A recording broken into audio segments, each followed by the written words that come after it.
We'll jump next to Claudia Lamb. I'm excited to hear this presentation because when we talk about, new projects coming out, Claudia, I think you have a pretty new one for us.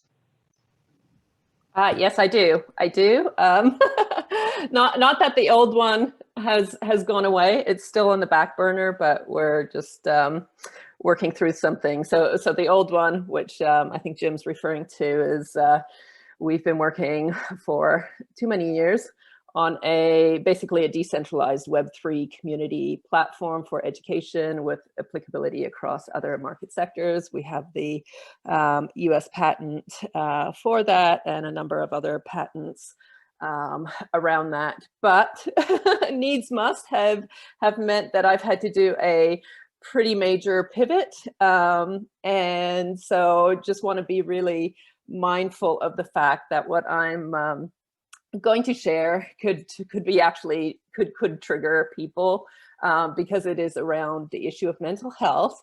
It comes from my own personal nightmare that I'm living through. And I just also wanted to make a disclaimer that I have sort of passed when I'm sharing with, I asked my daughter, is it okay to share this? Fortunately, she's pretty good with it. Well, she was fine with it, actually, more fine than maybe I am. But just wanting to say that because I think there's a need to take some of the stigma out of some mental health issues. So with that, I am going to share my screen. Give me a second here.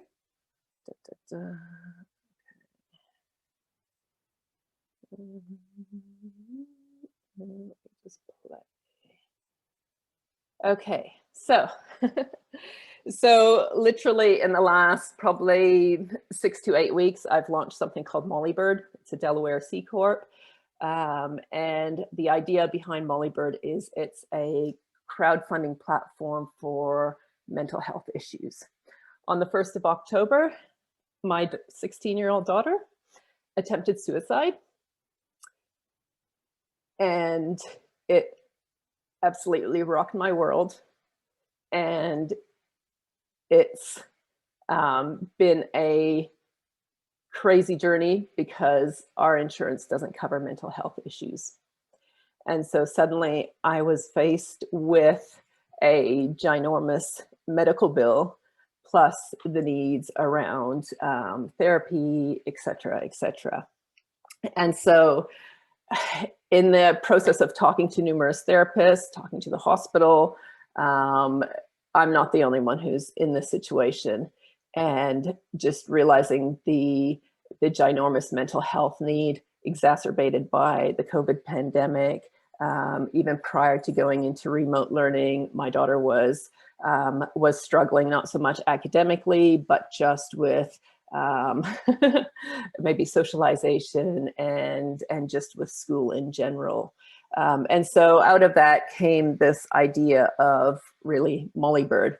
And the premise behind it is it's slightly different to your traditional GoFundMe in that, I'll just let you guys read through that rather than having to go into sort of our mental health challenge. I think pretty much everybody is aware, and especially if you have children or are in communication with schools or teachers, there would be an awareness around that. But really the idea and the way that it differs from something like GoFundMe is that the money that's raised goes directly to the mental health provider. So it doesn't go to the individual who's launching a campaign. It actually goes directly to the mental health provider. The way that MollyBird not so much makes its money, but the way that MollyBird is able to continue to resource the platform is by negotiating with those mental health providers for a 20% discount. With that 20% discount, 10% goes to funding the platform, and then another 10% actually does go to the individual who is launching that campaign. And the idea behind that is really that with so many mental health costs, there's actually the little sort of add-ons that really people don't really think about, whether it's parking, whether it's gas money, whether it's just having a coffee while you're waiting for an appointment to finish. And so the idea really is that there is something that can cover those expenses, but the bulk of it is really offset by the negotiation of that discount. So there's two things that can be done on the MollyBird platform.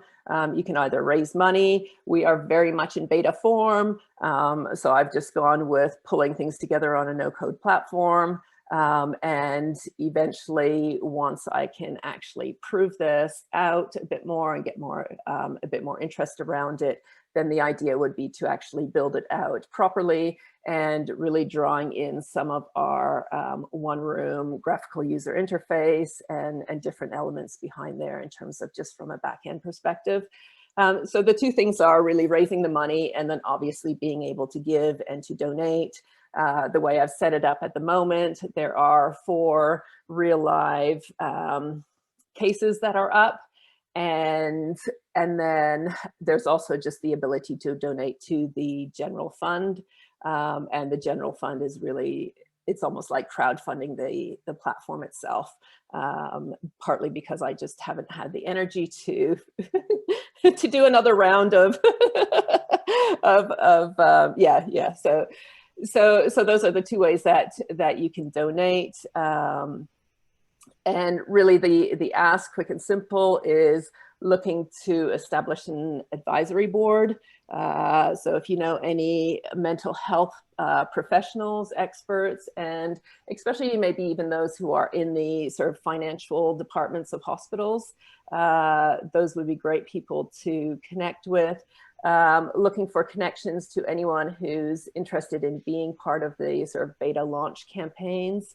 And so we're not looking to be inundated at this stage with, hundreds of people wanting to launch a campaign, but just really taking it quite slow and quite local. And then really looking at if there's any angel investors or lenders really who would be interested in sort of the social impact investments. In terms of what MollyBird is, it doesn't focus solely on, say, youth mental health. We're also looking at sort of, veterans. We're looking at sort of families who are struggling to, say, afford family counseling, marriage counseling, people who have left abusive relationships. So it's sort of a really wide gamut of just anything that really doesn't require blood is really what goes for the funding of this. So it's not for mental health related things. I won't go into detail, but talk to me about that later, because that's a whole thing we've had to just work through in terms of what is allowed on the platform, what isn't. So happy to connect with just really whoever's interested about either MollyBird, or happy to share more about One Room as well. Claudia, thank you very much. I know that can be a difficult topic to bring up. I really appreciate you sharing and doing that. Exciting to see what you do with MollyBird. Is there any questions for Claudia? I have a question. This is Dr. Cooper. I'm wondering, and thank you for sharing that. It's definitely a much needed service. I'm wondering about the confidentiality HIPAA requirements with sharing information in a public setting.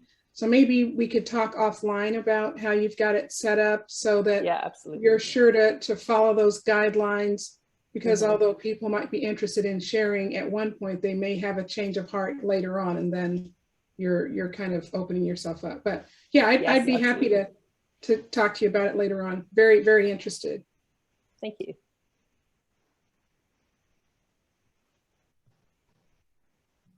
Okay, thank you very much, Claudia. Appreciate it.